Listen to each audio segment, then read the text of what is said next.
Class 9 के complete syllabus के लिए सब्सक्राइब कीजिए नगपुरी क्लासेस को और साथ ही बेल आइकन को ज़रूर दबाइए जिससे आने वाली वीडियो का नोटिफिकेशन आप तक मिल सके।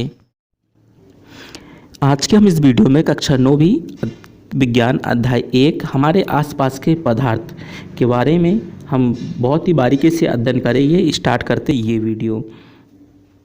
पहले हम समझ लेते हैं कि पदार्थ क्या होते हैं। ठीक है, देखिए पदार्थ क्या होते हैं। वे सभी वस्तुएं जिसमें द्रव्यमान होता है तथा वे कुछ स्थान घेरती है पदार्थ कहलाते हैं। ठीक है, किसको बोलते हैं पदार्थ? वे सभी वस्तुएं जिसमें क्या होता है, द्रव्यमान होता है तथा वे कुछ स्थान घेरती है, वो क्या कहलाते हैं? पदार्थ कहलाते हैं। हम दूसरे शब्दों में कह सकते हैं कि दुनिया की कोई भी वस्तु जो स्थान घेरती हो, जिसका द्रव्यमान होता हो और जो अपनी संरचनाओं में परिवर्तन का विरोध करती हो, पदार्थ कहलाता है। उसे क्या कहते हैं? पदार्थ कहते हैं। जैसे उदाहरण में जल, हवा, बालू, पेन, किताब, तारे, सूर्य, हवा, ग्रह आदि। ठीक है, ये सभी क्या है? पदार्थ है। क्या है? पदार्थ है। ठीक है, पदार्थ किसको बोलेंगे? एक बार और समझ लीजिए। वे सभी वस्तुएं जिसमें द्रव्यमान होता है तथा वे कुछ स्थान घेरती है, पदार्थ कहलाती है। क्या कहलाते हैं? पदार्थ कहलाते हैं। या दूसरे शब्दों में हम कह सकते हैं कि दुनिया की कोई भी वस्तु जो स्थान घेरती हो, उसका जिसका द्रव्यमान होता हो और जो अपनी संरचनाओं में परिवर्तन का विरोध करती हो, क्या कहलाती है? पदार्थ कहलाती है। जैसे उदाहरण में जल, हवा, बालू, पेन, किताब, तारे, सूर्य, हवा, ग्रह आदि। ठीक है, नेक्स्ट क्या है? पदार्थ की भौतिक स्वरूप। पदार्थ का भौतिक स्वरूप क्या है? ठीक है, तो पहले हम इनको एक एक पॉइंट करके पहले हम पूरा पढ़ लेते हैं, फिर इसके बाद हम एक एक पॉइंट को पूरा समझेंगे। ठीक है, पदार्थ किससे मिलकर बना होता है? पदार्थ कणों से मिलकर बना होता है। पदार्थ किससे मिलकर बना होता है? कणों से मिलकर बना होता है। पदार्थ किससे मिलकर बना होता है? कणों से मिलकर बना होता है। पदार्थ के कण अत्यंत छोटे होते हैं। कैसे होते हैं? पदार्थ के कण अत्यंत छोटे होते हैं। पदार्थ के कणों के बीच रिक्त स्थान होता है। पदार्थ के कणों के बीच क्या होता है? एक रिक्त स्थान होता है। पदार्थ के कण निरंतर गतिशील होते हैं, अर्थात उनमें गतिज ऊर्जा होती है। पदार्थ के कण एक दूसरे को आकर्षित करते हैं। क्या करते हैं? पदार्थ के कण एक दूसरे को आकर्षित करते हैं। ठीक है, नेक्स्ट देखो हम एक एक पॉइंट को समझेंगे। अब देखो, पदार्थ का भौतिक स्वरूप का पहला पॉइंट हमने पढ़ा था, पदार्थ के कणों से मिलकर बना होता है। हमको करना क्या है? एक बीकर में हमको पानी लेना है। क्या लेना है? पानी लेना है और उसमें हमको कुछ चम्मच हमको नमक मिलाना। उसमें क्या करना है? हमको कुछ चम्मच नमक को मिला देना है। ठीक है, हमने इसमें क्या मिला दी? नमक को मिला दी। हमने इसमें किसको मिला दी है? इसमें हमने नमक को मिला दी। हमने इसमें किसको मिला दी है? यहाँ पर हमने नमक को मिला दी है।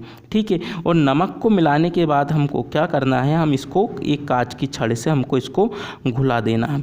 क्या करना है? इसको घोल देना है। ठीक है, हिलाकर इसको घोल लेना है। अब जब घोलेंगे ना तो देखो नमक की जो कण हो गई वो पूरी तरीक़ा से इसमें घुल जाएगी। क्या हो जाएगी?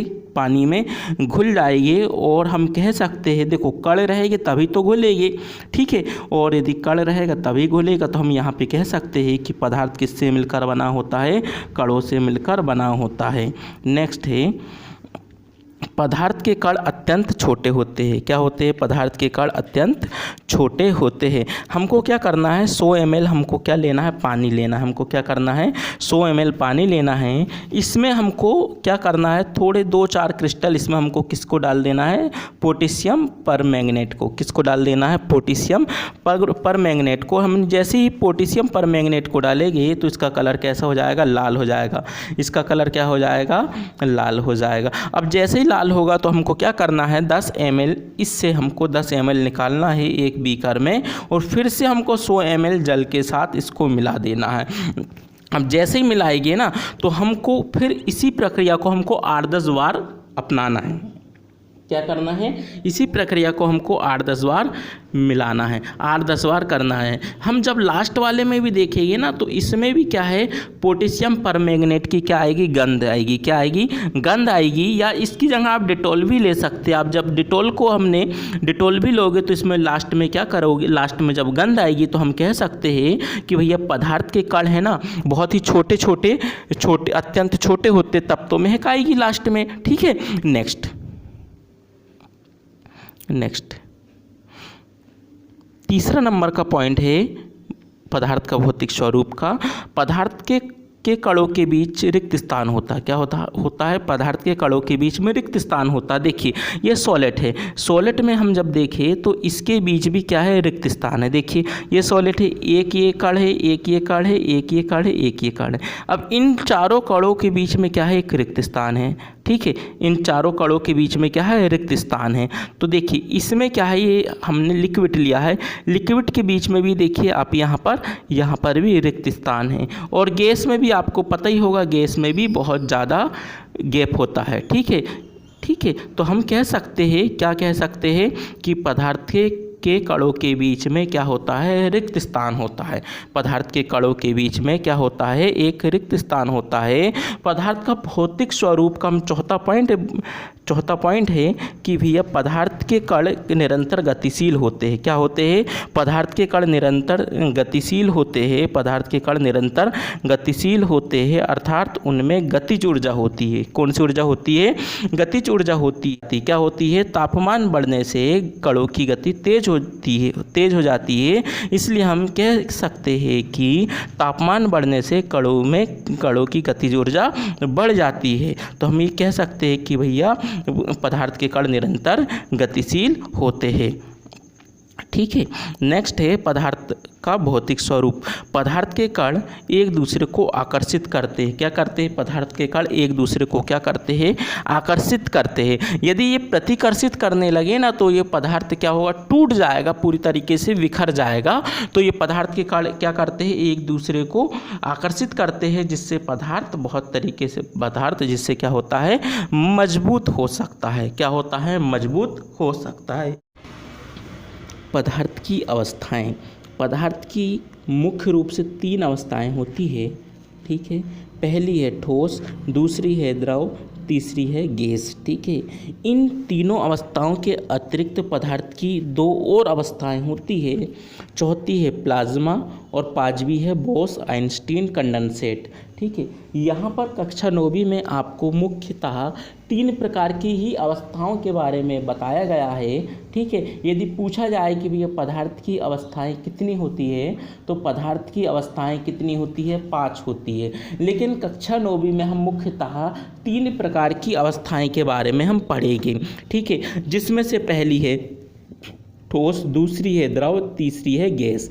ठीक है, हम पहले समझ लेते हैं कि ठोस क्या होता है।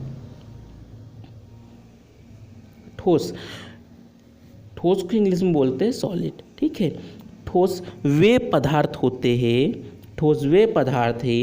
जिनका आकार तथा आयतन दोनों ही निश्चित रहता है। ठीक है, ठोस वे पदार्थ है जिनका आकार तथा आयतन दोनों ही निश्चित रहता है। ठीक है, जैसे पत्थर, लकड़ी, लोहा। ठीक है, नेक्स्ट अब द्रव की बात कर लेते हैं। ठीक है, द्रव वे पदार्थ है जिनका आयतन तो निश्चित होता है किंतु आकार निश्चित नहीं होता है। जैसे मान लीजिए कि 1 लीटर ऑयल को हमने क्या किया, 1 लीटर ऑयल को हमने बोतल में भरे हैं। तो बोतल में भरे तो एक बेलनाकार शेप में वो चली गई। ठीक है, यदि हम इसी को किसी पतीले या किसी प्लेट में रखेंगे तो वो क्या होगा, प्लेट में उसका आकार क्या हो जाएगा, चेंज हो जाएगा। वही प्लेट का आकार को वो ग्रहण कर लेगी। तो हम कह सकते हैं कि द्रव का क्या होता है, आयतन तो निश्चित होता है लेकिन आकार इसका निश्चित नहीं होता है। जैसे दूध, पानी, डीजल, पेट्रोल। ठीक है, नेक्स्ट है गैस। ठीक ठीक है। गैस वे पदार्थ होते हैं, गैस वे पदार्थ है जिनका आकार तथा आयतन दोनों ही अनिश्चित रहता है। ठीक है, गैस में क्या होता है, गैस का ना तो आकार होता है निश्चित, ना ही आयतन निश्चित होता है, दोनों ही निश्चित नहीं होता है। वो क्या कहते हैं, उसको गैस कहते हैं। ठीक है, क्लियर। अब देखो, जैसे हम बात करें गैस की तो ऑक्सीजन, ठीक, मीथेन, गोबर गैस, ठीक है, मीथेन, गोबर गैस। ठीक है, अब पेपर में आता भैया गोबर गैस का मुख्य कारण क्या है, मुख्य ईंधन क्या है, मीथेन है। क्या है, मीथेन। याद रखना, मीथेन मतलब होता है, इसका सूत्र होता है CH4, आगे के चैप्टर में आप पढ़ोगे। ठीक है, अब देखिए पदार्थ का अवस्था परिवर्तन। ठीक है, पदार्थ का अवस्था परिवर्तन, जल एकमात्र ऐसी चीज़ है, जल तीनों अवस्था में रह सकता है। जल क्या है, तीनों अवस्था में रह सकता है। अब हमने क्या लिया है, जल को हमने ठोस रूप में लिया है, मतलब कि हमने इसको ठोस रूप में लिया, मतलब इसको हमने बर्फ के रूप में लिया है। किसके रूप में लिया है, बर्फ के रूप में लिया है। यदि हम बर्फ को थोड़ा सा हीट देंगे, थोड़ी सी उष्मा देंगे, यदि हम बर्फ को थोड़ी सी क्या देंगे, उष्मा देंगे, क्या देंगे, हीट देंगे, बर्फ को हम थोड़ी सी उष्मा देंगे, तो क्या बन जाएगा, ये द्रव बन जाएगा। क्या बन जाएगा, द्रव बन जाएगा। ठीक है, ये क्या बन गया है, द्रव बन गया है। क्या बन गया है, द्रव। अब यदि हम द्रव को थोड़ी सी और उष्मा दें, ठीक है, द्रव को यदि हम उष्मा दें तो ये क्या बन जाएगा, गैस बन जाएगा, और ये क्या होगा, जल वाष्प के रूप में उड़ने लगेगा। जल वाष्प के रूप में उड़ने लगेगा, मतलब गैस बन जाएगा। क्लियर। एक बार और समझिए, देखिए हमने क्या किया है, ये बर्फ को हमने थोड़ी सी उष्मा दी, तो ये क्या बन गया, पानी बन गया। पानी अर्थात द्रव बन गया। क्या बन गया, द्रव बन गया। और यदि हमने द्रव में थोड़ी सी उष्मा और दिए तो ये क्या बन गया, गैस बन गया। क्या बन गया, ये गैस बन गया। और गैस बनकर क्या होने लगा, ये उड़ने लगा। ठीक, क्या होने लगा, उड़ने लगा। उड़ने लगा मतलब जल वाष्प के रूप में बन गया। इस प्रकार जल में पदार्थ का अवस्था परिवर्तन होता है। ठीक है, नेक्स्ट, तापमान परिवर्तन का प्रभाव। हम इसको 4 बिंदुओं पर ध्यानपूर्वक समझेंगे। पहला है गलनांक बिंदु, दूसरा है संगलन की प्रसुप्त ऊष्मा, तीसरा है क्वथनांक, चौथा ऊर्ध्वपातन एंड निक्षेपण। ठीक है, तो देखो पहले हम समझ लेते गलनांक बिंदु। तापमान परिवर्तन का पहला प्रभाव था गलनांक बिंदु, गलनांक। ठीक है, जिस तापमान पर ठोस पिघलकर द्रव बन जाता है वह उसका गलनांक कहलाता है। क्या कहलाता है, वह उसका गलनांक कहलाता है। जिस तापमान पर ठोस पिघलकर क्या बन जाता है, द्रव बन जाता है, वह इसका क्या कहलाता है, गलनांक कहलाता है। वह इसका क्या कहलाता है, गलनांक कहलाता है। वह इसका क्या कहलाता है, गलनांक कहलाता है। ठीक है, अब यदि हमने मान लो कि कोई बर्फ़ लिए है, क्या लिए है, हमने कोई ये बर्फ़ के क्रिस्टल लिए है। क्या लिए है, बर्फ़ के क्रिस्टल लिए हैं। और ये बर्फ़ का क्रिस्टल लिए हैं तो हमने इसको क्या दिए, एक हमने थोड़ा सा इसको पिघलने के लिए थोड़ी सी ऊष्मा दी है। ठीक है, वह जिस तापमान पर पिघलना स्टार्ट कर दे, ठीक, ठोस क्या हो जाए, पिघल कर स्टार्ट कर दे, मतलब पिघलना स्टार्ट कर दे, तो हम इसको क्या बोलेंगे, उसको हम बोलेंगे गलनांक। क्या बोलेंगे, गलनांक। क्या बोलेंगे, गलनांक। ठीक है, तो इसका जो बर्फ़ का गलनांक होता है कितना होता है, 273.15 273.15 केल्विन या 0 डिग्री सेल्सियस। ठीक है, अब बात करें तो ये केल्विन क्या है, केल्विन क्या है भैया, ये टेम्परेचर का एसआई पद्धति में मात्रक है। और ये डिग्री सेल्सियस भी क्या है, ये टेम्परेचर का मात्रक है। क्या है, केल्विन और ये डिग्री सेल्सियस क्या है, ये क्या है भैया, ये क्या है, मात्रक है। किसके, तापमान का मात्रक क्या होता है, केल्विन या डिग्री सेल्सियस, ये दोनों मात्रक है। और ऐसा ही पद्धति में बात करें तो मात्रक की बात करें तो केल्विन। ठीक है, अब जैसे लोहा किस तापमान पर पिघलना स्टार्ट करता है, ये करता है 1534 डिग्री में। ठीक है, नेक्स्ट,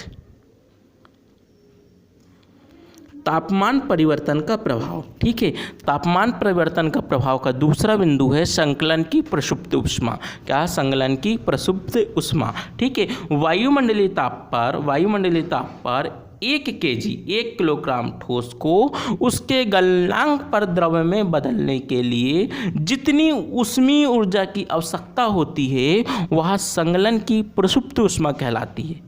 क्या चीज़ समझे? वायुमंडलीय ताप में मान लो कि 1 kg ठोस 1 किलोग्राम, हमने मान ली 1 किलोग्राम कोई बर्फ है।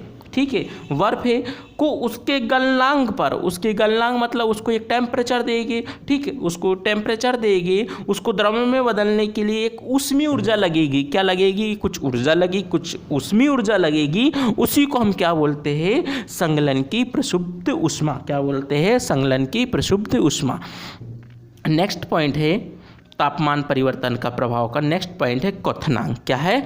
क्वथनांक। क्वथनांक को हम समझ लेते हैं। क्वथनांक का मतलब है जिस ताप पर उबलना स्टार्ट कर दे। ठीक है, देखिए वायुमंडलीय ताप पर वह तापमान, वायुमंडलीय ताप पर वह तापमान जिस पर द्रव उबलने लगे, जिस पर द्रव उबलने लगे उसे हम क्या बोलते हैं भाई साहब? उसे हम बोलते हैं क्वथनांक। क्या बोलते हैं? क्वथनांक। ठीक है, क्वथनांक और गलनांक में क्या चीज़ समझे? देखो, गलनांक का मतलब होता है किस ताप पर ठोस पिघलकर द्रव बन जाए।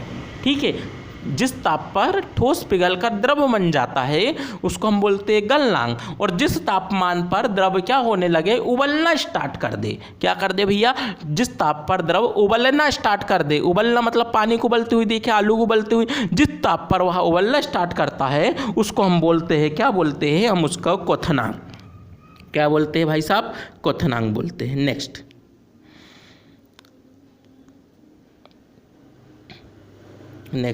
नेक्स्ट क्या? तापमान परिवर्तन का प्रभाव। ठीक है, ऊर्ध्वपातन। भैया ऊर्ध्वपातन किसको बोलेंगे उसको बारे में समझें। ऊर्ध्वपातन किसी द्रव अवस्था में परिवर्तन हुए बिना, ठीक है, किसी द्रव अवस्था में परिवर्तन हुए बिना ठोस अवस्था से सीधे गैस बदलने की प्रक्रिया को ऊर्ध्वपातन कहते हैं। आई बात समझ में? ठीक है, कोई भी पदार्थ हो वो द्रव अवस्था में परिवर्तन हुए बिना, मतलब बिना द्रव में परिवर्तन हुए बिना, ठीक है, ठोस अवस्था से सीधे गैस में परिवर्तन करने की क्रिया को क्या बोलते हैं? ऊर्ध्वपातन। ठीक है, अब याद रखना, अब जैसे हमने मान लो बर्फ है, बर्फ जैसे ही पिघलेगा द्रव बन जाएगा। ये तो इसमें ऊर्ध्वपातन की क्रिया होगी क्या? बर्फ में नहीं होगी। ठीक है, अब जैसे देखो कपूर आपने देखा होगा। कपूर को हम क्या करेंगे? कपूर सीधे ठोस होता है। कपूर क्या होता है? हम जब लाते उसको क्रिस्टलीय रूप में होता है, मतलब ठोस होता है। उसको जब उड़ने लगता है तो वो गैस बन जाता है। क्या बन जाता है भाई साहब? गैस बन जाता है। और गैस बन जाता तो सीधे, मतलब ठोस से सीधे गैस में बदलने की प्रक्रिया को हम क्या बोल सकते हैं? उसको हम बोल सकते हैं भाई साहब, उसको ऊर्ध्वपातन कह सकते हैं। क्या बोलते हैं? ऊर्ध्वपातन। ठीक है, अब निक्षेपण की बात करें। निक्षेपण इसके जस्ट विपरीत क्रिया होती है। ऊर्ध्वपातन के क्या होती है? विपरीत क्रिया होती है। गैस से सीधे ठोस बनने की प्रक्रिया, गैस से सीधे ठोस बनने की प्रक्रिया निक्षेपण कहलाती है। क्या कहते हैं? निक्षेपण कहते हैं। ठीक है, अब पहले समझ लो ऊर्ध्वपातन क्या है। ऊर्ध्वपातन क्या है? ठोस अवस्था से गैस में बदलने की प्रक्रिया को हम ऊर्ध्वपातन कहते हैं। और निक्षेपण क्या है? गैस से सीधे ठोस में बदलने की प्रक्रिया को हम ऊर्ध्वपातन कहते हैं। जैसे कपूर, अमोनिया, क्लोराइड। ठीक है, क्लियर? आई होप यहाँ तक क्लियर होगा। नेक्स्ट है प्रेशर परिवर्तन के प्रभाव, मतलब ताप परिवर्तन के प्रभाव। ठीक है, अब इसके बारे में हम समझ लेते हैं। ठीक है, तो ठीक है, अब देखिए ये हमारे पास क्या है? पिस्टन है। क्या है? पिस्टन। ये हमारे पास एक सिलेंडर है और बीच में जो लगा है ना, ये पिचकारी में भी देखे होंगे, बीच में एक पिस्टन लगा होता है। इसमें क्या है? पिस्टन है। क्या है भैया? ये पिस्टन है। क्या है? पिस्टन है। अब देखो ध्यान से समझना, क्या है ये? पिस्टन। अब यदि यही पिस्टन है, अब इसके अंदर क्या भरी हुई है भैया? गैस भरी हुई है। ये दूर कण है, इसमें क्या है? इसमें काफ़ी दूर पे कण है। इसमें क्या है? काफ़ी दूर पे कण है। ठीक है, अब यदि हम पिस्टन को दबा दिया जाता है तो इसके अंदर के जो कण है ना, वो इस प्रकार से पास में जाते हैं। अब देखो, यदि ये दूर कण थे तो मतलब कि ये गैस थी। ठीक है। यदि इसमें दूर दूर कण थे तो इसमें क्या थी, ये गैस थी। क्या थी, ये दूर दूर कण थे तो मतलब इस पर क्या थी, गैस थी। इतना तो आपको क्लियर होगा। अब यदि हम ऊपर से यदि किसी पिस्टन को दबाया जाए, किसी पिस्टन को दबाया जाता है तो इसमें हम क्या हो जाते हैं, इसके कण पास पास में जाते हैं, पास पास पे आ जाते हैं। मतलब जब दूर दूर कण थे तो हम बोल सकते हैं कि भैया ये गैस थी। ठीक, क्या थी, गैस थी। अब यदि इसके कण क्या हो गए, पास पास पे आ गए, उतने पास पास पे नहीं आए, मतलब कि ज़्यादा पास पास में नहीं, थोड़े हल्के पास पास में आ गए, मतलब कि ये क्या हो गया, द्रव बन गया। यदि हम किसी सिलेंडर में गैस को दबाया जाता है तो ये क्या बन जाता है, द्रव बन जाता है। और द्रव को और दबाया जाता है, उसके कण पास में आ जाते हैं तो क्या बन जाएगा उसका, भाई साहब, ये ठोस बन जाएगा। ठीक, क्या बन जाएगा, ठोस बन जाएगा। यदि हम इसी टाइप से बात करें तो देखिए, ध्यान से समझना। यदि हम इसमें क्या काम करें, इसमें यदि हम CO2 ले लें, क्या ले लें, CO2 मीन्स कार्बन डाइऑक्साइड ले लें। क्या ले लेते, इसमें हम कार्बन डाइऑक्साइड ले लिए, इसमें गैस कार्बन डाइऑक्साइड को ले लिए, तो हमने थोड़ा सा इसमें प्रेस किए तो क्या बन गई, इसमें द्रव कार्बन डाइऑक्साइड बन गई। क्या बन गई, द्रव कार्बन डाइऑक्साइड बन गई। इसको और दबाया गया तो इसमें क्या बन गया भैया, शुष्क बर्फ बन गई, मतलब ठोस कार्बन डाइऑक्साइड बन गई, SO2 बन गया। ठीक, आई होप इतना आपको समझ में आ गया होगा। ठीक है, नेक्स्ट, वाष्पीकरण क्या होता, पहले उसके बारे में आप पूरी तरीके से समझेंगे। वाष्पीकरण, ठीक है, यह एक सतही परिघटना है। यह क्या, कौन सी परिघटना है, ये केवल सतह पर होती है। किस पर होती है, सतह में। ठीक है, क्वथनांक से कम तापमान पर द्रव के वाष्प में परिवर्तन होने की इस प्रक्रिया को वाष्पीकरण कहते हैं। क्या कहते हैं, वाष्पीकरण कहते हैं। एक बार और समझिए, ठीक है। देखिए, या तो हम ऐसा बोल सकते हैं, द्रव के वाष्प में परिवर्तन होने की प्रक्रिया को हम वाष्पीकरण कहते हैं। क्या बोल सकते हैं, हम उसको क्या बोल सकते हैं, वाष्पीकरण। आपने देखा होगा वाष्पीकरण की प्रक्रिया को, जब आप क्या करते हो, जब आप पेट्रोल को यदि कहीं पर गिराते हो, या जब आप पेट्रोल की टंकी खोलते हो, किसी मोटरसाइकिल की टंकी खोलते हो जिसमें पेट्रोल होता है, उसमें आप जैसे ही पेट्रोल कुड़ाते हो तो उसमें क्या होता है, वाष्पीकरण होता है। आपने देखा है, आप देखना ध्यान से, कलर जैसा हल्का हल्का वाष्पीकरण होता है, वही हमारा वाष्पीकरण होता है। ठीक है, या तो हम बोल सकते हैं द्रव के वाष्प में परिवर्तन होने की क्रिया वाष्पीकरण कहती है, यह कहलाती है। ये कौन सी परिघटना, केवल यह सतह पर होती है। कहाँ पर होती है, सतह पर होती है। ठीक है, नेक्स्ट, वाष्पीकरण को प्रभावित करने वाले कारक। ठीक है, वाष्पीकरण को प्रभावित करने वाले कारक, सतही क्षेत्र बढ़ने से वाष्पीकरण की दर बढ़ जाती है। देखिए, जितना क्षेत्र रहेगा, जितना एरिया जितना बड़ा होगा, ठीक है, उतना ही ज़्यादा वाष्पीकरण होगा। क्या होगा, जैसे आप गेहूँ जब डालते हो, यदि उसको मोटा फैलाओगे, ठीक, उसमें मोटा फैलाओगे तो उसमें वाष्पीकरण, जो गीला गेहूं होता है वो लेट सूखेगा। यदि गेहूं को पतला फैलाओगे तो गेहूं जल्दी सूखेगा। तो इसका मतलब क्या है, सतही क्षेत्र बढ़ाने से वाष्पीकरण की दर बढ़ जाती है। ठीक है, क्या बढ़ती है, सतही क्षेत्र बढ़ाने से वाष्पीकरण की दर बढ़ जाती है। ठीक है, नेक्स्ट, तापमान वृद्धि भी वाष्पीकरण को बढ़ाती है। देखिए, आपने एक चीज़ सुना होगा, गर्मियों में कपड़े जल्दी सूख जाते हैं, लेकिन बरसात के मौसम या ठंडी के मौसम में कपड़े लेट से सूखते हैं। इसका मतलब क्या है, गर्मियों में क्या होता है, तापमान टेम्परेचर अधिक होता है। गर्मियों में तापमान या टेम्परेचर अधिक होता है, इसलिए गर्मी में क्या होते हैं, कपड़े जल्दी से सूख जाते हैं। क्लियर। अब यदि हम बात करें कि भैया बरसात या ठंडी में क्या होता है, नमी या आर्द्रता पाई जाती है, वायुमंडल में आर्द्रता पाई जाती है, जिससे क्या होता है, टेम्परेचर में कमी आ जाती है। इसके कारण हम क्या बोल सकते हैं, इसके कारण हमारे कपड़े नहीं सूखते हैं। ठीक है, हम यहाँ से समझ में आ गया होगा, आई होप, कि भैया तापमान वृद्धि भी वाष्पीकरण को बढ़ाती है। नेक्स्ट, देखिए, आर्द्रता बढ़ने पर आर्द्रता मतलब नमी रहने पर, नमी बढ़ने पर, आर्द्रता बढ़ने पर वाष्पीकरण की दर घट जाती है। स्वाभाविक सी बात भैया, बरसात में कहाँ, बरसात में नमी होगी और या ठंड में नमी होगी तो क्या होगा, वाष्पीकरण की दर क्या होगी, कमी होगी, वाष्पीकरण की दर में कमी होगी या वाष्पीकरण की दर घट जाएगी। ठीक है, नेक्स्ट, वायु की गति भी वाष्पीकरण को प्रभावित करती है। स्वाभाविक सी बात भैया, वाष्पीकरण की वायु की गति भी वाष्पीकरण को प्रभावित करती है। नेक्स्ट है, ठीक है, ध्यान से समझना।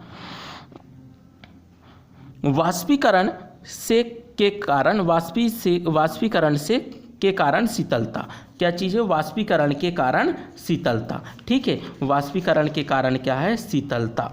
ठीक है, अब देखो यहाँ से लिखा है, क्या लिखा, से, तो यहाँ याद रखना आपको के है, वाष्पीकरण के कारण शीतलता। ठीक है, खुले हुए बर्तन में रखे द्रव में निरंतर वाष्पीकरण होता है। देखिए, जब भी कोई भी खुला हुआ बर्तन होगा ना, उस पे सदैव क्या होगा, वाष्पीकरण होगा। क्या होगा भाई साहब, वाष्पीकरण होगा। इससे कम हुई ऊर्जा को पुनः प्राप्त करने के लिए द्रव के कण अपने आसपास से ऊर्जा को अवशोषित होने के कारण शीतलता आती है, शीतलता हो जाती है, जिससे शीतलता या ठंडक महसूस होती है, जिससे क्या होती है, ठंडक आ जाती है। खुले हुए बर्तन में रखे द्रव में निरंतर वाष्पीकरण होता रहता है। समझ में आ गई बात, खुले हुए बर्तन में रखे द्रव में निरंतर वाष्पीकरण होता है। इससे कम हुई ऊर्जा को पुनः प्राप्त करने के लिए द्रव के कण अपने आसपास से ऊर्जा को अवशोषित मतलब ऊर्जा को एब्जर्व करता है, ऊर्जा को ग्रहण करता है, जिसके कारण हमें क्या आ जाती है, शीतलता आ जाती है। यदि हम बात करें कि इस प्रकार शीतलता आएगी, इस चीज़ को समझिए। देखिए, हमारे पास कोई तवा है, क्या है, कोई तवा है, तवा तो समझते होगे जिसमें आप रोटी बनाते हैं। ठीक है, अब ये तवा क्या है, गरम है, क्या है, गरम है। यदि आप इस पे थोड़ा सा पानी डालोगे, क्या डालोगे, पानी छिड़कोगे, तो इसमें छन छन की आवाज़ आएगी। क्या आएगी, छन छन की आवाज़ आएगी। और वो छन छन की जो पानी रहेगा वो वाष्पीकरण के माध्यम से उड़ जाएगा। क्या होगा, उड़ जाएगा। और जो होगी हमको क्या होगा, वो ठंडक महसूस होगा। क्या होगा, ठंडा महसूस होगा। आपने कभी अपने हाथों में आपने कभी क्या किया है, एसीटोन वाष्पीकरण के, देखिए आपने कभी क्या किया है, एसीटोन मतलब समझते हो, नाखून पॉलिश हटाने वाले द्रव आता है एसीटोन। क्या होता है, एसीटोन। यदि आप कभी भी अपने हाथ को नाखून पॉलिश से हटाते हो तो क्या होता है, जब वो हाथ पे गिर जाता है तो हथेली से क्या होता है, वो आसपास की ऊर्जा को प्राप्त करके वाष्पीकरण हो जाता है। क्या हो जाता है, वाष्पीकृत हो जाता है, जिससे हथेली में क्या होती है भैया, शीतलता महसूस होती है। यदि आप कभी यदि आपके हाथ में पेट्रोल गिरा होगा तो आपको पता होगा क्या होता है, उसको आसपास से, यदि मान लो यहाँ कोई पेट्रोल गिरा है, क्या गिरा है, यहाँ पर मान लो कोई पेट्रोल आपके हाथ पे गिर चुका है। क्या गिर चुका है, यहाँ पर कोई आपके हाथ में पेट्रोल गिर चुका है, यहाँ कोई मान लो पेट्रोल गिर गया है। ये क्या काम करेगा, आसपास से ऊर्जा प्राप्त करेगा। क्या करेगा, आसपास से ऊर्जा प्राप्त करेगा। और ऊर्जा प्राप्त करके क्या होगा भैया, ये वाष्पीकरण होने लगेगा। क्या होने लगेगा, धीरे धीरे वाष्पीकरण हो जाएगा और पूरा यहाँ से क्या हो जाएगा, वाष्पीकरण हो जाएगा। और हथेली में कैसा महसूस होगा, ठंडक महसूस होगा। आपने देखा होगा घड़ी मतलब आपके यहाँ पे मटका बोलते होगे, इसका मिट्टी का घड़ा। ठीक है, मिट्टी के घड़े में क्या होता है, हम जब जैसे ही पानी भरते हैं तो हमको ठंडा हो जाता है। क्यों होता है, क्योंकि देखिए इसमें क्या होते हैं, मटके में बारीक बारीक छिद्र होते हैं। क्या होते, बारीक बारीक इसमें छिद्र होते, बहुत ही बारीक बारीक। ठीक है, जो साधारण आंखों से नहीं देखा जा सकता जिनको। ठीक है, इसमें बहुत ही बारीक बारीक छिद्र होते हैं। और इस बारीक बारीक छिद्र में क्या होता है, जो पानी होता है वो बारीक बारीक तरीके से रिश्ते रहता है। क्या रहता है, बारीक बारीक रिश्ता रहता है। जैसे ही ये सतह पर आता है और इसका क्या हो जाता है, वाष्पीकरण हो जाता है। क्या होता है, इसका क्या हो जाता है, धीरे धीरे इसका वाष्पीकरण होने लगता है। क्या हो जाता है, इसका सीधे धीरे धीरे क्या होने लगता है, इसका वाष्पीकरण होने लगता है। और वाष्पीकरण होने के कारण इसमें क्या होता है, ठंडक महसूस होती है। ठंडक महसूस होती है मतलब इसमें शीतलता आ जाती है। इसके कारण इसमें क्या होता है भैया, इसके कारण इसमें इसका पानी ठंडा होता है। ठीक है, अब याद रखना आपको पता होगा गर्मियों में हम सूती कपड़े पहनते हैं जिससे हमें शीतलता आती है। क्यों आती भैया शीतलता? अब ध्यान से सुनना। देखिए, हम गर्मी में जैसे ही गर्मियों में हम जैसे ही सूती कपड़े पहनते हैं, ठीक है, तो हमारे शारीरिक प्रक्रिया के कारण गर्मियों में ज़्यादा पसीना आता है। क्या आता है? पसीना आता है। और जिससे हमें क्या होता है, जिससे हम सूती कपड़े पहनते हैं तो सूती कपड़े क्या करता है, उससे आजू बाजू की जो ऊर्जा होती है उसको क्या करता है, अवशोषित करता है। और पसीना को क्या कर देता है, वो अवशोषित कर पसीना को क्या कर देता है, आजू बाजू की ऊष्मा को ऊष्मा को अवशोषित करके पसीना को क्या कर देता है, वाष्पीकृत कर देता है। क्या कर देता है? वाष्पीकृत कर देता है। वाष्पीकृत जैसे ही करता तो जिससे हमको क्या आती है, शीतलता आती है। जिससे हमको क्या आती है, शीतलता आती है। ठीक है, आई होप आपको यह वीडियो पसंद आई होगी। तो आप हमारे यूट्यूब चैनल को कर दीजिएगा सब्सक्राइब। क्या कर दीजिएगा? सब्सक्राइब कर दीजिएगा। बीच आपको ये वीडियो के जस्ट नीचे एक रेड कलर का बटन दिया है, उसको आपको टच करके क्या करना है, ब्लैक करना है। क्या करना है? ब्लैक करना। और साथ ही बेल आइकन की बटन को जरूर प्रेस कीजिएगा, जिससे हमारा आने वाला वीडियो सबसे पहले आप तक जरूर पहुंचे।